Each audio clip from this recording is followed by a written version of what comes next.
So we are now on episode 46 of the Andromeda series. Ermor forgot to take their turn, not that he really has a lot going on, though if he was planning on giving away some of these magic gems to somebody, he may be hindered. The fortification here has been breached, so we will likely see the end of Ermor next turn. Helheim is receiving a bright and cheery message from Helheim. Helheim is arguing that Atlantis is the largest threat as he has 4 out of the 5 thrones. He wants a nap 1 and is looking for possible trades. No magic sites found this turn. The local official is fudging records here in Visean Forest, and he did manage to revive his pretender fairly quickly, actually. It helps when you have an absolute buttload of H2s. And he just has her researching right now instead of casting any fancy spells. As you know, he does have enough pearls for a Yazad, but if you look at his research, he's going for Conjuration 8, which means he definitely has the Spentas and the Devas in mind. Now, due to his small territory, this isn't likely to be like a huge change for him, though it seems like at this point he's mostly just focused on keeping other people from obtaining this throne rather than getting more thrones himself. Helheim is summoning a ridiculous amount of stuff. He is starting to summon specters, which are very awesome mages. They are death 1 and then can random astral, water, death, and earth. So getting this death 3 is actually kind of a rarity, though I don't think that's actually what he's looking for. It's still a nice mage. He's also begun contacting Lamia queens with his pretender. These things are really badass. They start with death 2 and nature 1 and then can random death, nature, blood, or water. And he did land a blood random, which I think is really good because that does allow them to enter Sabbaths. And I think Lamia queens are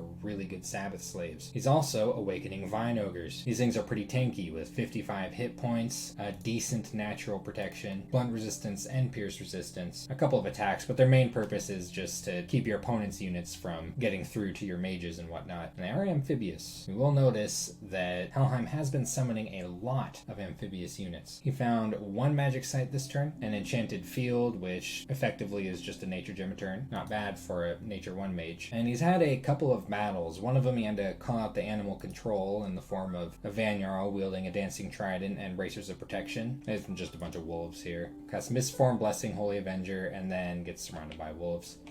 Not a problem for him. Or his horse. In Nightfall, however, he has sent a Hellcarl with a Horror Helmet, Dancing Trident, and Burning Pearl to take care of what ended up being an actually decent amount of PD. I think there's 16 province defense. Oh, and all it's doing is blessing himself, so he's not making use of any Death 1 alteration. Just going right in against all this province defense. Oh, wait, he went right back to the commander. So his glamour got popped, but he's actually holding up. Wow. That commander's holding up too, but there he finally goes. Got some poison on the Hellcarl and fights the slingers to the very end. And that was impressive. So the Hellcarl manages to dirty through all this with nothing but a blessing. And he pulled out some death gems from an old battlefield, despite the heavy misfortune scales he has all over the place. So we are seeing the last of Ermor's forts being stormed this next turn. Otherwise, some concerned movements as Atlantis has parked a fairly large army here. And he's got a pretty thorough scout network going. He doesn't seem to have a whole lot going on in Kalem's land. Actually, technically this is all Henom's land now. He has all of Kalem's land covered, but otherwise he can see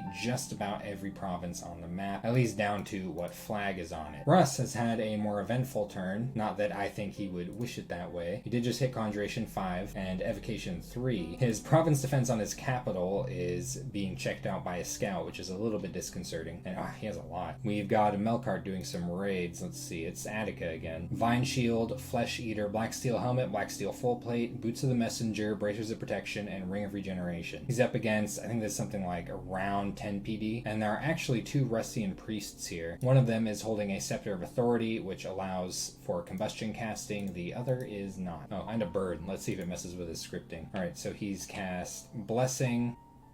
There's the bird. Yep, he's got to fight it. Astral Shield. Wow, 57 damage. Resist magic, body ethereal. And now he's going in, and you can see the Vine Shield's just shutting absolutely everything down. Comes up against him. But I think the priest with the scepter doesn't really seem to be using it, unfortunately. Looks like he's on maybe a stay behind units command. Oh, went in for melee. Pretty ballsy. Got astral shielded. Oh wow, look at that. He's surviving. Oh, never mind. So the Melkart wipes out all of this with little difficulty. Oh, in the original battle, that Russian priest actually did end up in the fight, and they're both killed anyway in the retreat. And here is the larger battle, which is the fort being stormed. Now, Russ does have some bears here. Unfortunately, it doesn't look like he has any kind of priest to bless them. And other than that, just some archers on the walls. And Henom has a whole bunch of undead, some Amis, and we all know what those are going to do with their fires in a jar. Dawn Guard archers, I mean, you've seen this army before. You know what it does. It kills stuff. So, yep, bears running straight forward, unblessed, so no regeneration. They die a lot faster than they would have. Wow, all these guys up here are on fire from the flaming arrows. That's just crazy. So very quick and efficient storming of the fort. Only lost 8 long dead, probably a lot of them to his own friendly fire. But Russ's capital is going to be a little bit beefier. He has concentrated a lot of his forces here. So if Henom is going to take this, he is at least going to have to expect a little more losses. Hopefully just the long dead. And Henom has actually climbed higher into Alteration, going to Alteration 8. Now, I'm not sure exactly why he was rushing up to Alteration 8, like what spell he was looking at. He does gain access to some elemental resistance buffs that would apply to all of his units. He does have some water mages and could potentially cast Quickening. Will of the Fates gives luck to everything he owns that isn't undead, but is kind of expensive. I guess we'll see what he had in mind with this. Now he's going right up blood. He's found a couple of magic sites this turn, an enchanted tower with gnome lore, and a rockside spring, which is a pretty awesome magic site, getting water gems and earth gems every turn. He's also transformed one of his N2 mages, which turned into a swamp drake. Pretty hilarious. I love transformation.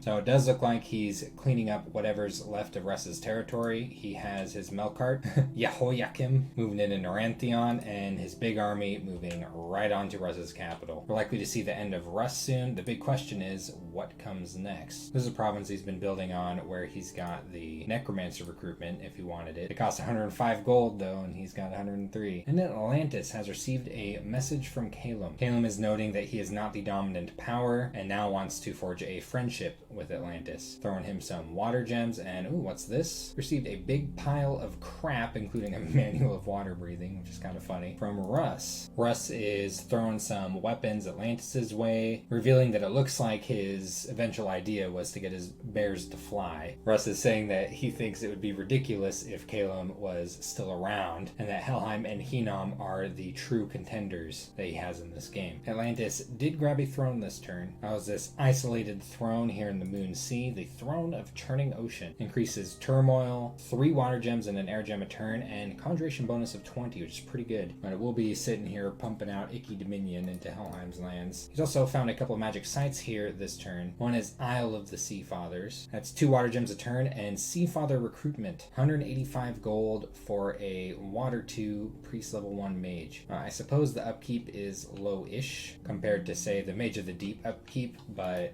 it's a much less powerful mage. I can't really see Atlantis having much use for this. And a smoldering starfish colony. It's gotta look strange. Either way, fire gem a turn. But it looks like at the moment, Atlantis is just focusing on his research, which is not very good compared to Henom and Helheim. One thing that could really help him with that is to get to Construction 6 right away and turn this huge pile of fire gems into lightless lanterns. That would give him a significant ramp in his research speed. It also help to at least research with your troll. So that's been turn 47 of Andromeda. Next turn we'll be looking at the quote-unquote last stand of Urmor, followed by the true last stand of Russ, and then a potential stare down, as none of these other nations are currently at war as of yet. We'll find out what happens in coming episodes.